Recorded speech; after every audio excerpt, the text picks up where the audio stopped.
Hello and welcome to PubShorts episode 52. Should I stay or should I go? Tony, should Okay. we stay or should we go? Well, that's a good question, and the Clash answered it very well on their fantastic album Combat Rock many years ago, 1980 something, like 83, 84. Yeah, what do you know why we're talking? Why would name this episode? Should I say or should I go? KK? Well, we are covering a story from Nature, I think, which has polled researchers, and many researchers are now considering whether they should leave the United States because of the Trump administration and the executive Should they orders. stay or should they go? Yeah, that's a question we will It's a ponder. good Yes, Tony. So let's introduce ourselves. My name is Dr. Krishna, and or you can call me Dr. KK, and I'm the innovation officer at Trinca and Inago. And Tony. I'm Tony O'Rourke, and you can call me Tony O'Rourke. And I'm VP. Call me Tony. I'm VP for partnerships here at Inago, and I look after relationships with our publishing customers and as well as with the research organisations and societies around the world. Right, right. So let's start talking about the first article. It's not related to the US, but we have a new life sciences AI brand, and I'm going to share screen. So, Tony, we are talking about Leela Sciences. The article is titled The Quest for AI Scientific Super Intelligence. It's published under the New York Times. So, Leela Sciences is a startup using AI to accelerate scientific discovery. The company is based out of Cambridge, Massachusetts, and it has generated it has generated new antibodies and materials for carbon capture already, and the AI apparently runs experiments in automated labs, speeding up the research process. So there are already 5 demonstration projects with its AI, and it's just going. I'm so happy about the practical applications and new research coming out of AI, but it's too fast paced as we keep on discussing AI's, new models, new brands, everything. Thoughts, Tony? Okay, yeah, it's as fast as those people want to, as fast as the market wants to adopt it. We are seeing so much change in the research space now. But I think we've talked about the use of AI for creating sort of medical, for creating drugs and for sort of treatments in previous episodes. Right. So it doesn't surprise me that there is a startup that's using AI to accelerate the scientific discovery. I think we're going to see a lot more of this moving forward. But something I should stress, and I like to bring it back to what we do as a company, Yeah. is that we have a business called Inago Life Sciences, which exists to support pharmaceutical companies, medical device agencies, organizations, when they want to communicate new research or new findings or new treatments or new drugs. And we have a full medical education team that will help them put together plans to communicate the output Yeah. to the relevant communities. Yeah, you can search for Inago Life Sciences services by simply searching for Inago Life Sciences, and Absolutely. and reach out to us if suppose you have any queries or any requirements in the Yeah. field. And Tony, this I believe is a story that you shared with me. It's a Nature news story titled "NASA begins mass firings of Yeah. scientists ahead of Trump team's deadline." So, in a nutshell, NASA is downsizing, but the I guess the layoffs are in the chief scientist's office. 23 top advisors in the chief scientist's office have been laid off. Now, this is obviously a cost-cutting measure, but it also questions, in terms of integrity of the science and the research, and in the fields of astronomy and aerospace engineering, etc., that NASA conducts. So it's a negative story in the context of science and robustness of Yeah, science. it does concern me. I suppose my thinking. You think back to the 1960s when people like Kennedy came out and said, "We will do everything we can. We'll put any investment in terms of making America the first to put a man on the moon," for example. Mm-hmm. You know, space research is clearly becoming much more of a commercial venture with organisations like SpaceX. And I just wonder if this is a really, really significant further step in that direction, Mm. possibly making it more of a commercial rather than government-led activity. And Right. if it's commercial, where are the regulations? But Mm. I think we have to wait and see. Yeah, and sticking to, I guess, engineering and computer science, we have a news article because we covered quantum computing breakthroughs in the previous episode. So this story is titled "Fresh Quantum Advantage." Claim made by computing firm D-Wave. So D-Wave is the firm that we're talking about. It has claimed a quantum advantage with their new processor, they solved a complex magnetism problem faster than classical computers. So this marks, Tony, the first time a quantum processor has addressed a scientific problem. When I read this, I thought it was inaccurate because I thought Microsoft and IBM and I think Amazon, if I'm not mistaken, have already done similar things. So the difference, as far as I can make out, is that D-Wave's approach focuses on a specific problem solving than universal computing. So it's more focused on research and solving research problems. And the processor seems to have thousands of qubits, and it is a key part of its compatibility. Even though other companies like Google and IBM have made similar claims, this one is more focused on research, even though it has been met with criticism. So, Tony, quantum computing, science, we are living in the world of science fiction. I think so. Your thoughts? I suppose my only thoughts sit around the around data security in terms of how secure data is within in a quantum environment. I don't know enough about quantum computing to be able to make any sort of real um, scientific comments. But if someone's not sure, if someone is unsure about anything relating to data security when it comes to their research or their research content, then we have tools available to us within our within Trinker that can help to address that. Right, and the reason why we are talking about data security is that quantum computing, when it advances, it can break all sorts of cryptographic measures to ensure security. So, if the, Indeed, yeah. yeah, the stronger the security measures that are there, the more hard it will be for a quantum computing scammer to hack into your systems.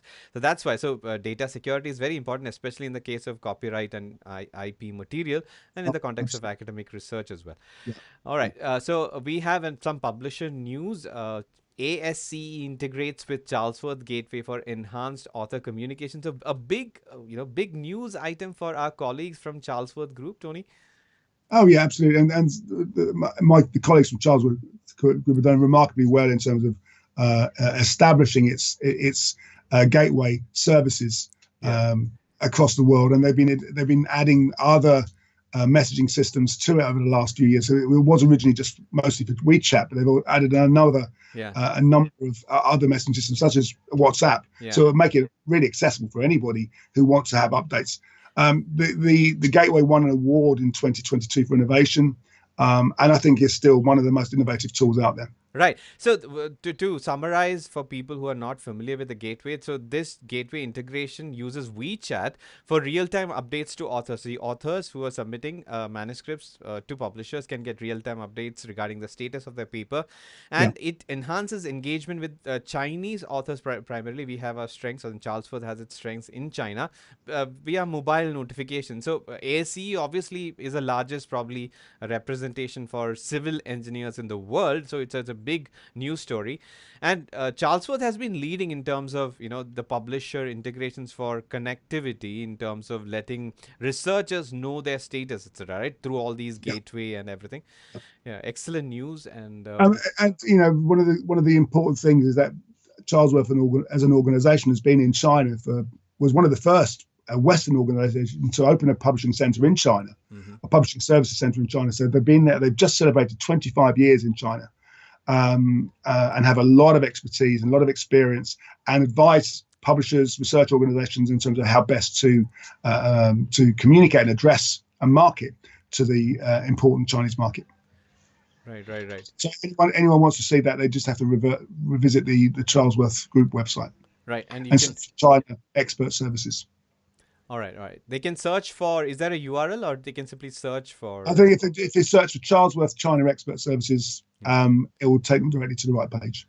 All right, moving on to the next story. This is from the US. We are back to the US. It's titled OpenAI urges Trump administration to remove guardrails for the industry. It's a bit Yeah, concerning. It's published by CNBC. So the proposal is to the government to obviously to facilitate AI advancement with lighter regulations. OpenAI emphasizes the need for a copyright strategy that supports learning in the context of training for AI models. The proposal aims to influence the upcoming AI action plan. Now, interestingly, Tony, OpenAI is in a legal battle with Elon Musk, who is obviously very close to the US administration right now. and they want the government to test AI technologies to with real AI, as in the actual data. So OpenAI wants testing to be done, and Take it out of the obviously, lab into the real life. yeah, and we've talked about it. ChatGPT Gov is also there. They've got their own sort of ChatGPT for the government. So it's Yes. partnering with the government.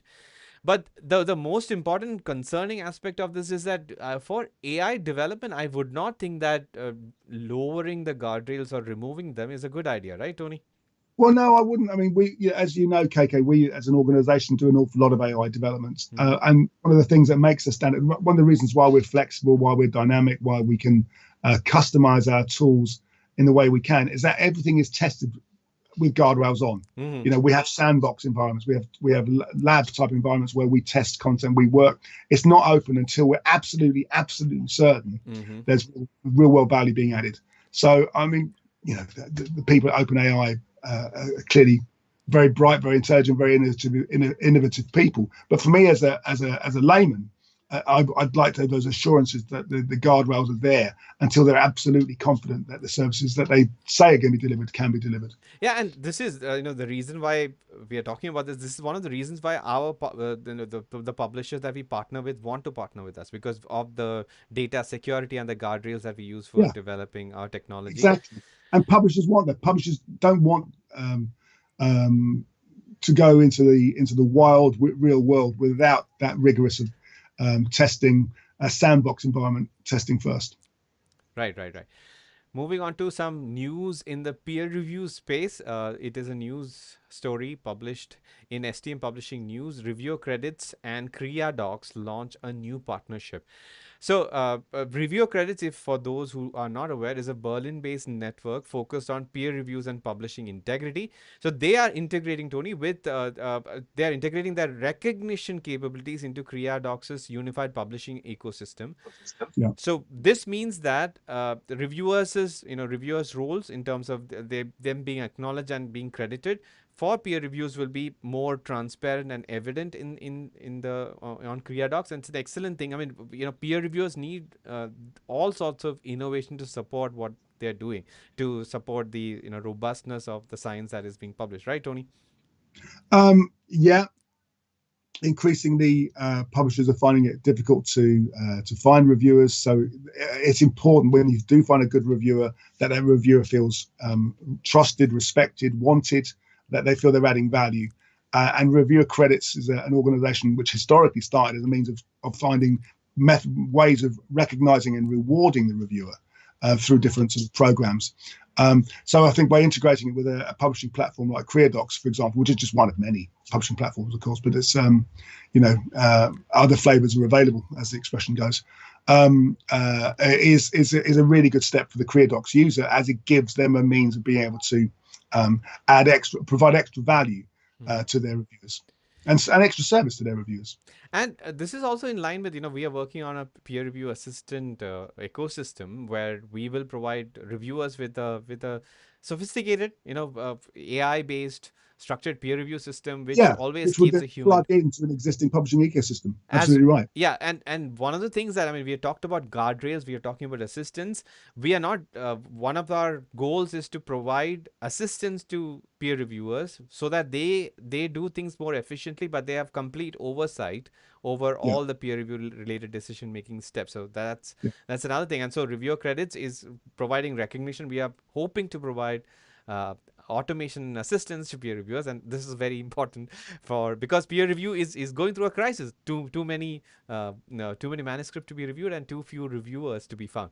Yeah, Yeah, absolutely right. yeah. And moving on. Anything to make them makes that, as I said earlier, to make the reviewer feel as if they're adding value, that they want to do the review, that they feel they're being recognised for the review that they're doing, where possible, because of course there's always an anonymised peer review where you can't do that Right, easily. Anyway, should be taken into account. right.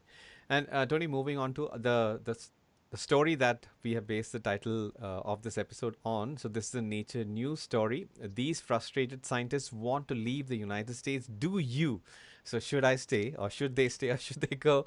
So Okay, absolutely. yeah. So these researchers apparently are frustrated due to funding cuts and job freezes. So many scientists and researchers are apparently eyeing opportunities in Europe, Australia, and Asia. So Yeah. it seems like a lot of researchers might come to the UK as well, Tony. So maybe things will change in terms that there'll be a boom in terms of researchers and research coming out of UK in the future. Do you? Well, maybe that's one of the positives that comes out of these changes in the administration in the US. There's always been a bit of it used to be referred to as a brain drain. Researchers leaving Europe, you're leaving the UK, you're leaving Europe to go to the US, leaving China to go to the US. I know the Chinese government have been very active in terms of bringing researchers back, and now this is perhaps a measure which will kind of trigger that desire to move back with the researchers themselves. But I mean, you want researchers to work in the best places possible to do their research, but you also want them to feel safe and wanted Yeah. within those departments. So And if there's a question mark around their future, they understand why they might want to leave. yeah, and these concerns are more valid for non-U.S. citizens, and because they will be deported. I mean, at least I am aware of sort of a big news item where an Indian researcher who protested against a political something development, they're asked to come back to India. So we are covering a couple of related stories later in this I episode. mean, if you think about it, certainly, I think I mentioned to you before, KK, I used to work in physics publishing, and you've got some very big, world-class universities in the US in physics, for example, where 2/3 of the PhD candidates are not from the US, Hmm. because then the departments weren't thinking about the nationality of the researcher. They're thinking about how can we get the best researchers in place, and some of those best researchers weren't in the US. So what's going to happen to those 2/3? How is it going to affect the nature and profile of some of these departments and some of that research that's going on?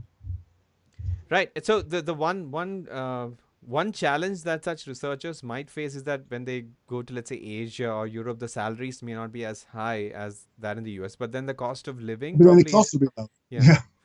Right. So that's there. So let's see. So this is again, we've been talking about the Trump administration's measures against a lot of things, including DEI. These are concerning, but at the same time, there has to be more of an effort from within the scientific community as well as the entire publishing, the community to support DEI measures. Right, Tony? You would agree to that, right? Absolutely. And as you know, KK, we have tools in place within Trinker that will do things like DEI checks and inclusivity checks, for where that's considered to be an important part of the research of this of the publication profile of any given piece of content. Right, right. So moving on to the three quick hits. One, the first one is from Silverchair. We covered another Silverchair sort of announcement in the last episode. So this one is titled "Modernizing Scholar One: Strategies for Sustainability." So I'm just going to summarize it.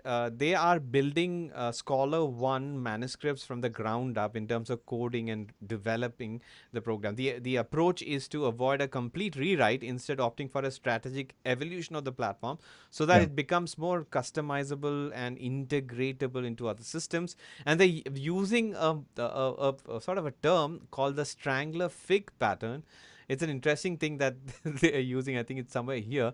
It's based on a plant which apparently kills its host slowly, but it sustains itself while it is doing so.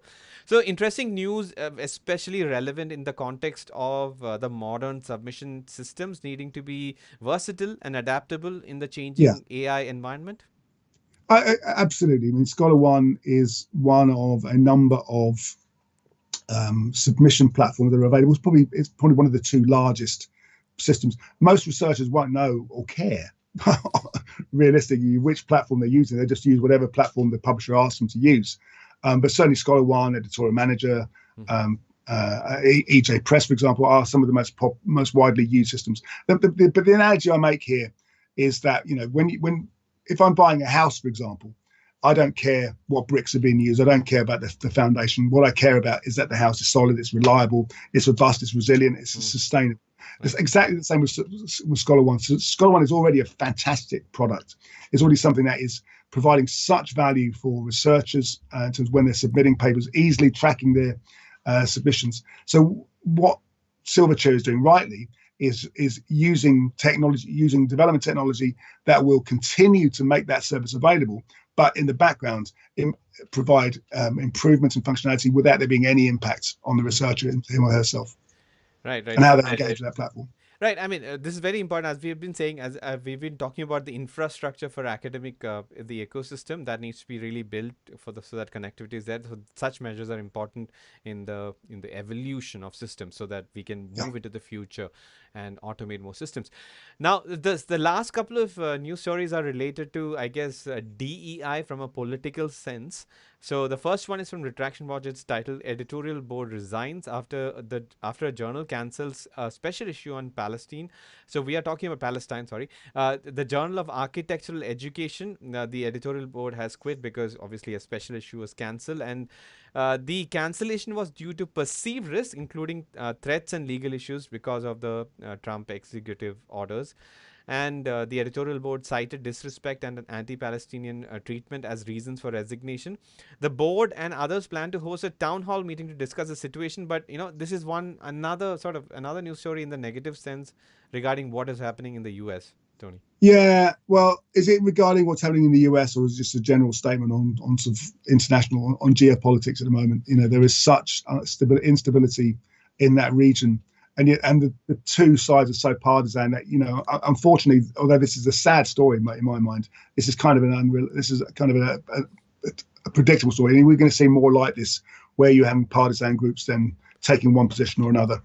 Right, and the issue cited as the increased risk due to new actions by the U.S. federal administration, as in the reason why they are withdrawing the issue is because of it. So, I mean, it is the actual the entity that caused it is the administration, but the signal that they used is probably the geopolitical strife in the Middle East. Yeah, Yeah, what triggered it was those initial actions by the U.S. yeah. administration. Yeah, And unfortunately. in a similar manner, there's a story which is titled, it's a Nature News story, titled "My Career is Over. Columbia University scientists hit hard by Trump team's cuts." Oh my God, that's a tongue twister. So this is related to the Columbia University itself. About $400 million dollars of grant cuts have been the Columbia University has faced such cuts because of its pro-Palestinian stands and protests. So many But grants have. it's not the universities protesting. It's what they're saying. It's the administration is saying, why isn't the university trying to address these protests more directly, or trying to sort of restrict or reduce them? It's not the administration. I don't think Columbia University itself is saying pro No, or no. The it's just research, yeah, we've but got to address these protests. yeah, but I suppose my concern there is, again, one of freedom of speech. In terms of a student should have the right to be able to express freedom of thought, freedom of speech, without the fear that the government's going to come down and indirectly affect their research future.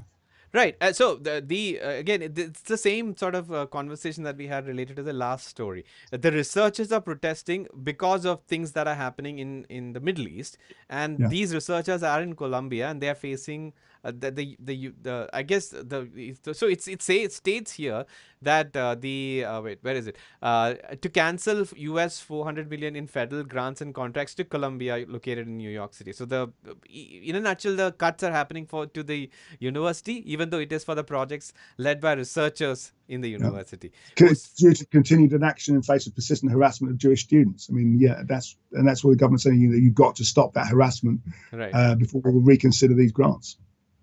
Right, so more and more stories regarding DEI, and once again, the reason we should talk about this more often, more as in widely, because DEI needs to be enforced. I mean, not enforced, as in maintained and encouraged. Yes, in the ecosystem, even though some administrations might be against it, and we do our best to encourage, as you said, DEI through Trinca's DEI inclusivity checks. Right, Tony? Oh, absolutely. Yeah. I mean, if that's an important part of the research communication process, yeah, you want to be able to make sure that whatever checks are required can be done quickly and accurately. All right, so that brings us to the end of episode 52. Should I stay or should I go?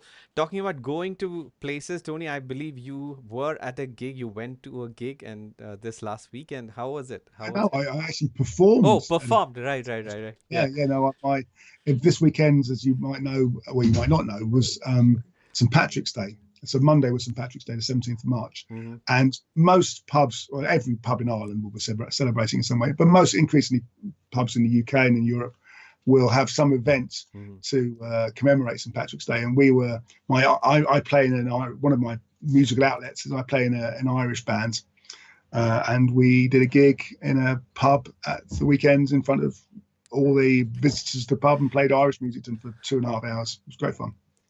Excellent. So, if do you share such video clips on social I media?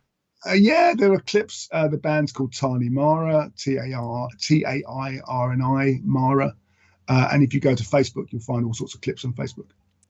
Right. If suppose people were to be interested in what you do in the field of publishing and academia, where can they find more about that? Yeah, so obviously we're very interested to hear from researchers about future topics or ideas or ways we can support them.